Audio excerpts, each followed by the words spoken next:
Hello, welcome to the Evening Roundup. My name is Eduardo. The hustle and bustle of the city is all around us. Having choices is what we love. And now the trees, flowers, and open skies are within our grasp, right here in the city. More on that story is Eduardo Balbuena. Parks. They could be a person's morning jog or a bird watcher's paradise. Whatever the case may be for you, one thing's for certain. They're a portal to a world without skyscrapers and concrete.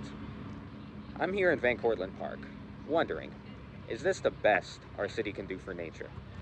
Can there be more green in this beautiful city of ours? One place seeks to answer those questions, and that place is the High Line. The High Line is a public park built on an abandoned subway line elevated above the streets on Manhattan's west side, bridging the natural world to our man-made one. We asked several people what their thoughts were of the High Line. My favorite thing about the High Line, right? It's just the environment, the feeling. All right. You see lands mixed with man-made construction in a sense. All right. That's a good feeling. I think that it beautifies the city. I think it helps with education.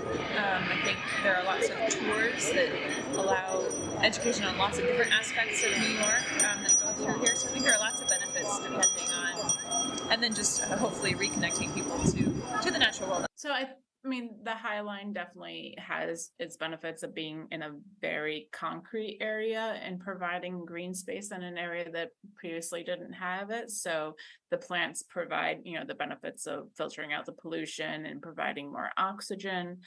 And it does provide some habitat for wildlife, which is good.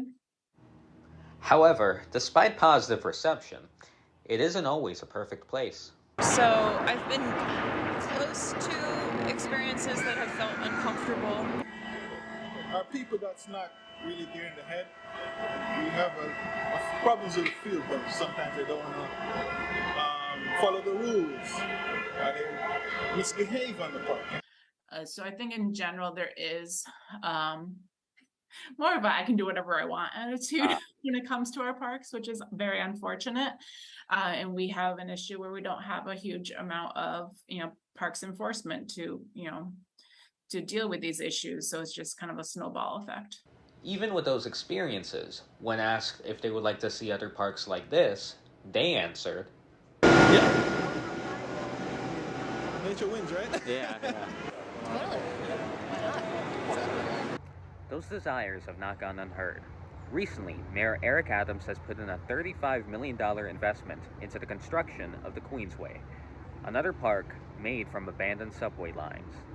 Other cities like Chicago and Atlanta are starting to follow suit, trying to create their own elevated parks.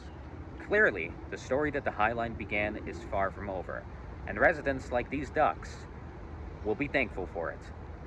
This is Eduardo Balbuena, reporting for Mercy College News. Cutting-edge technology is here to stay and becoming more advanced by the year. And with these new advancements, augmented reality can be foreseen as the future of gaming, shopping, and communication. More in this story is Jenny Fabrizio. For the past 2 decades, technology has been rapidly advancing. As a society, we've grown accustomed to using our smartphones for, well, literally everything. But what if I told you that augmented reality is the future of mobile computing? If people had the AR technology sort of on them, whether the glasses, some other form, it would be able to, in real time, be absorbing and recognizing stimulus in the world, things happening in the field of vision, and providing useful information about that in the same way that a phone can right now, if you use your phone in an the camera on your phone in an augmented reality way. As of now, AR can really take the form of any number of things. For one, it could look like your standard VR headset, maybe a little smaller, but eventually, once the technology has been miniaturized enough, I think that it's going to start to look more like a typical pair of glasses, maybe even just a small earpiece or headpiece that wraps around the back of your head. I think people are going to start using it like as a main option because it's already becoming a thing to use contactless things. So, and like, plus everybody's always dreamed of like being able to use your fingers in the air or something, you know? But I could see it being used for like shopping, socializing, doesn't even matter. I think overall it represents a positive change. AR is kind of just the beginning of things, and leveraging AR and other similar technologies, I think that a lot of new opportunities are going to be opened up, and we're going to see a lot of great things happen in medical fields specifically. So many different forms that it could take and ways that could appear in ways that it could integrate into our life, and nobody knows what they are yet. But we know that cyberpunk has always warned us that whatever's going to happen, it's going to be cool and it's also going to be nasty. So get ready for both. Physical phones have undoubtedly changed the way we communicate and interact with each other to this day. But augmented reality certainly has the potential to shake things up once again. While AR can become a massive improvement to society, only time will tell if its popularity will exceed that of smartphones. I am Jenny Fabrizio, reporting for Mercy News. Now that the entertainment industry has been on the rise since the pandemic hit 2 years ago, more and more people are watching more and more content consisting of television shows, movies, and animated projects. Creators tell us what they think the differences are between the genres. More with this story is Justin Abraham. Over the past 130 years, creativity has come a long way. From the evolution of film and motion picture to the confounds of animation and animated imagery. I have had the opportunity to sit down with a few individuals who dabble in this subject and to see exactly where they stand when it comes to animation and live-action storytelling. At the moment, I think the most time-consuming would be animation. I think that both equally dependent on the project have their amounts of time that you have to spend. It's more time-consuming to create animation storytelling than it is live action. Generally,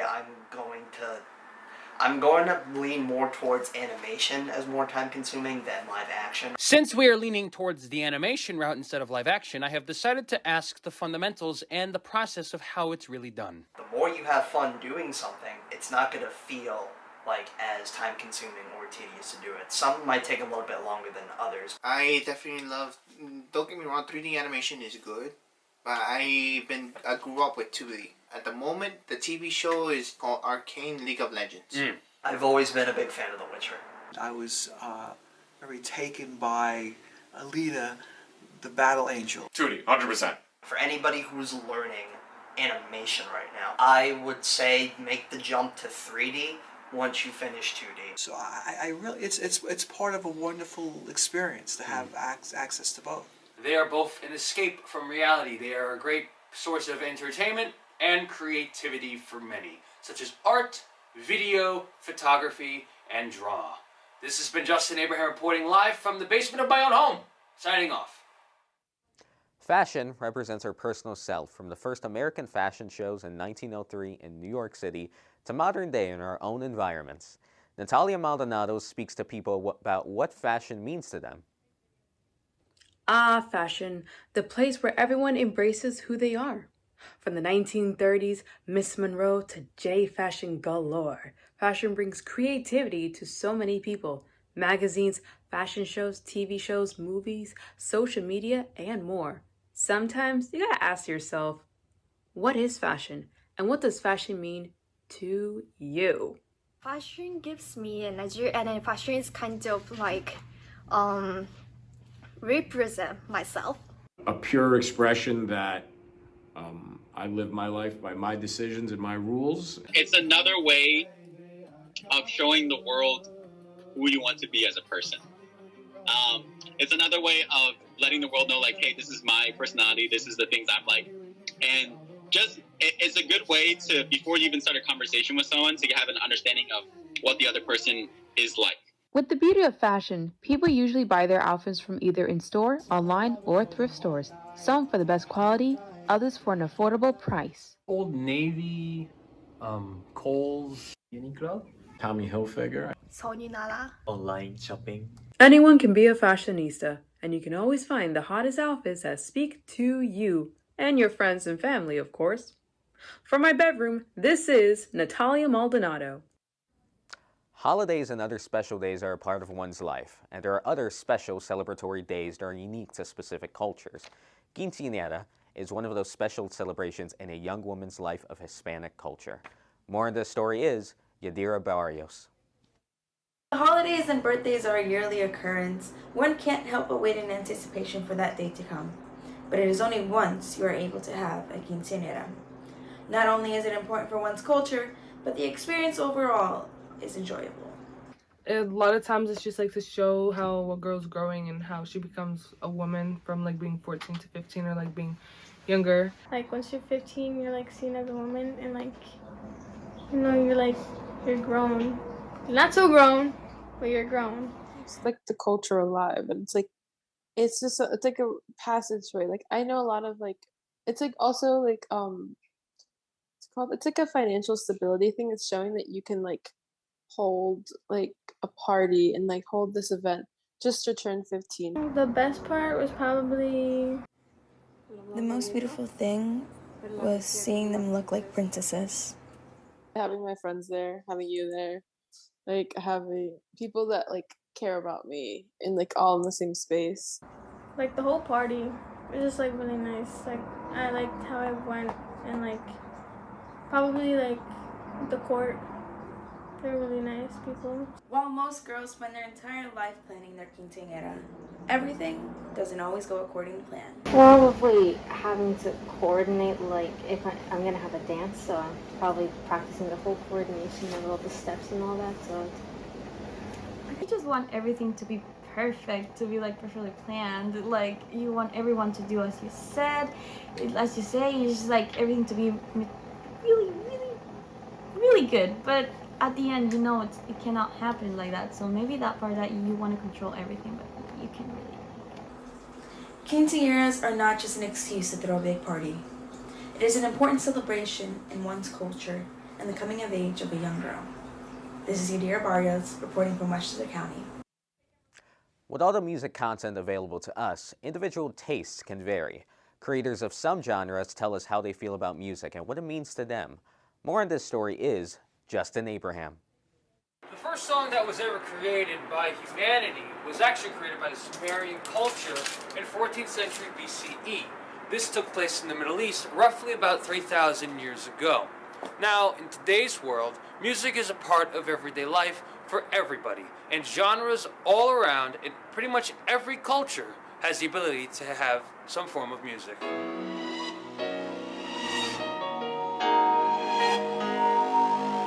I grew up listening when I first got into on my own, it was hip hop. I think under the main umbrella of like rock music, but I love hip hop. Well, I listen to a lot of various music genres. But as the years went by, I listened to pop, I listened to soft rock, I listened to R&B, all type, gospel, everything. It's likely that we all have our own personal favorite songs, favorite artists, and people that are very relatable, especially when they sing certain lyrics that touch us deeply.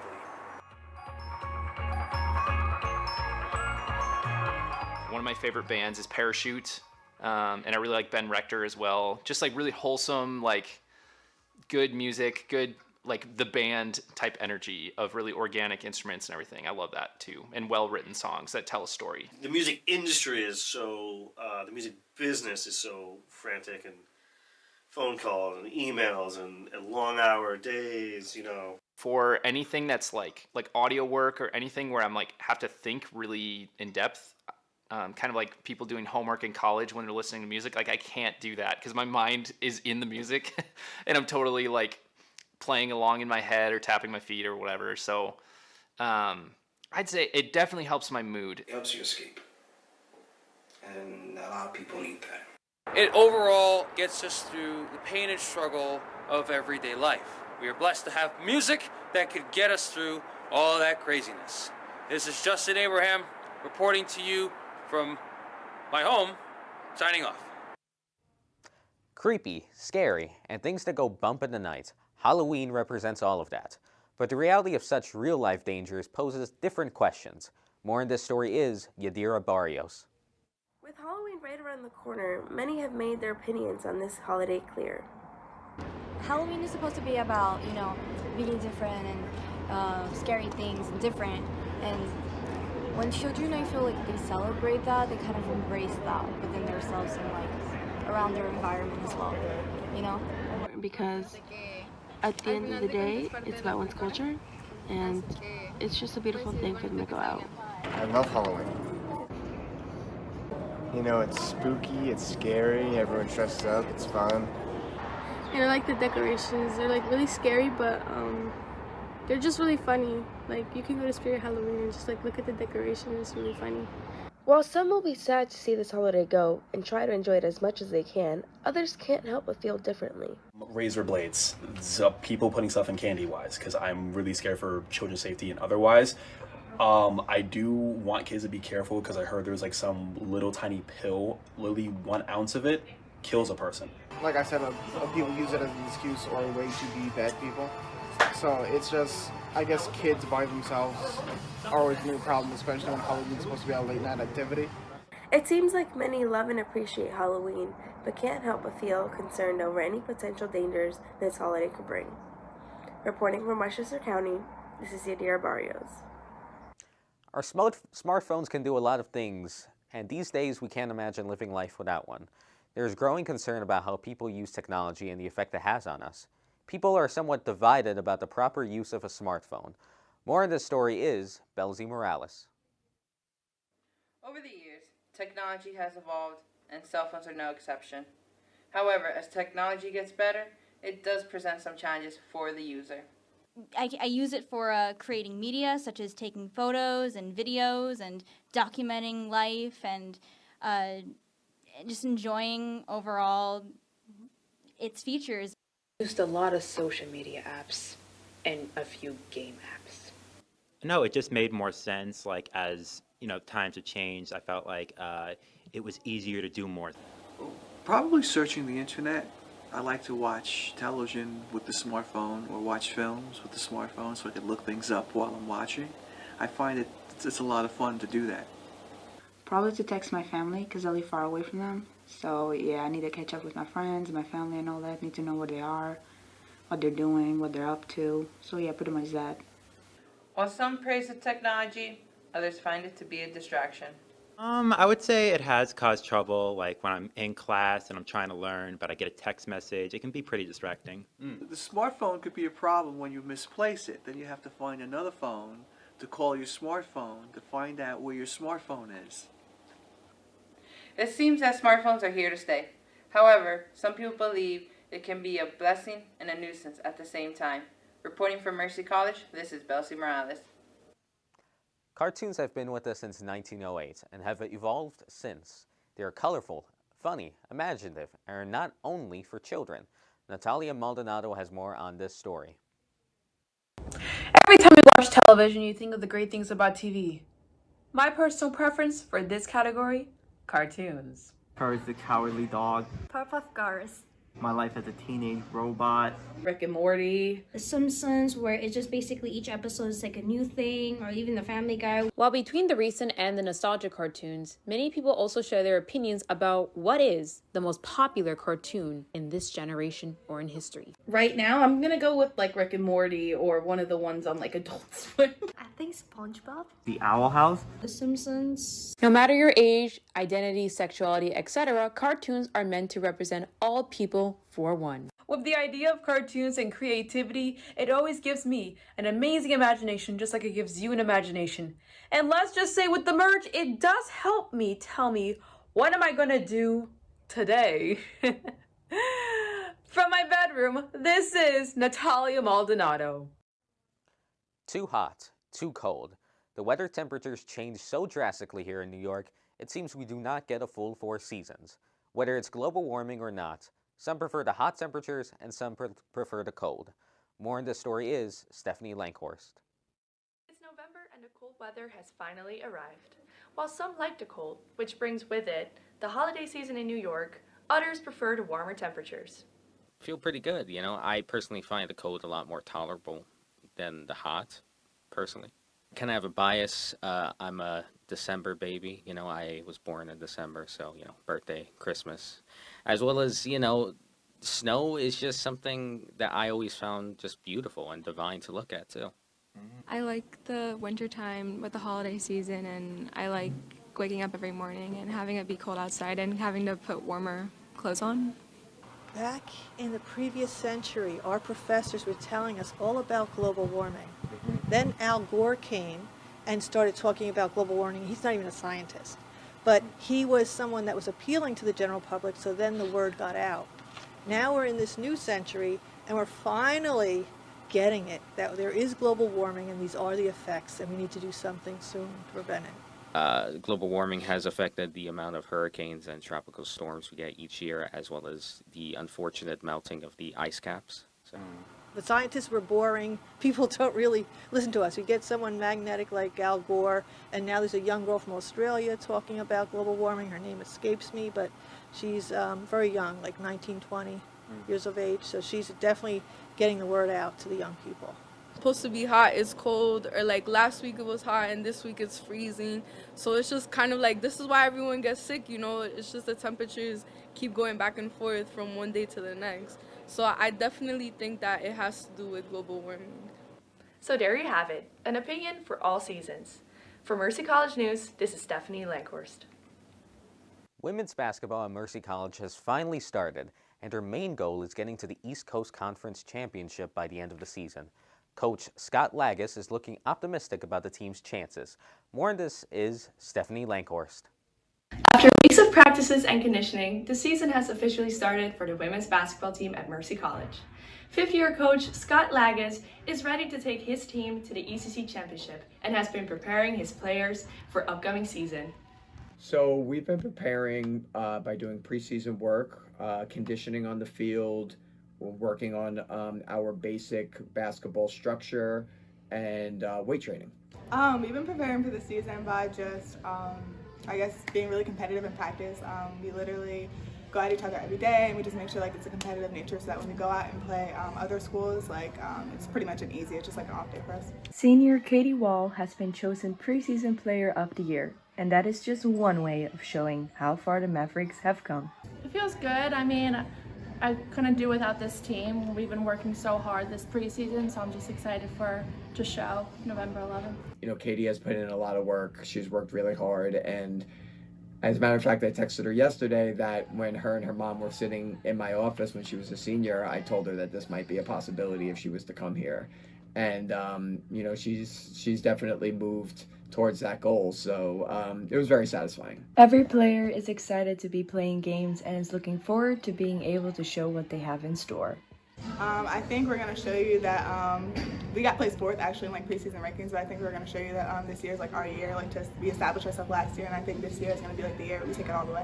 What I'm most excited for is last year we put our name on the map, but this year we have so much more to prove. We got ranked fourth, but I can't wait to show the league what we can do.